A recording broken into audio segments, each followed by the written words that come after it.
sa gubat. Kain na kami guys. And food is there. The food is waiting.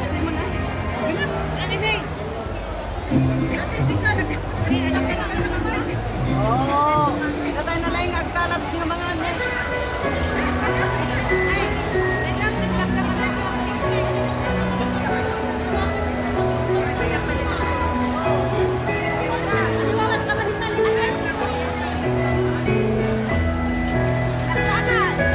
Ang kapay niya nag-make a wish ate. Mag-wish ka muna. Ano bang wish mo ngayon sa birthday mo?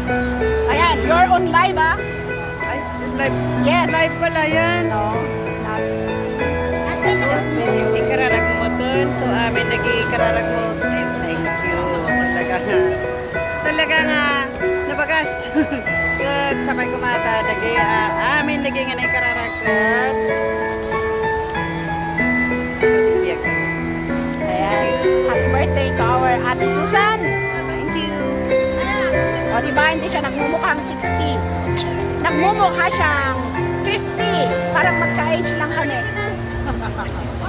Siya ang nag-aware sa akin nung maliit ako guys. Kinudul-kadul daw niya ako. So, kinudul-kadul daw niya ako kasi cute daw ako nun. Good. Nagmayat ka tudulan, nagtaba. Super taba. Ayan, so yan yung mga food namin guys. Ayan, oh. So ganito mag-celebrate ng birthday dito sa Hong Kong. Summer feel there's no one to see.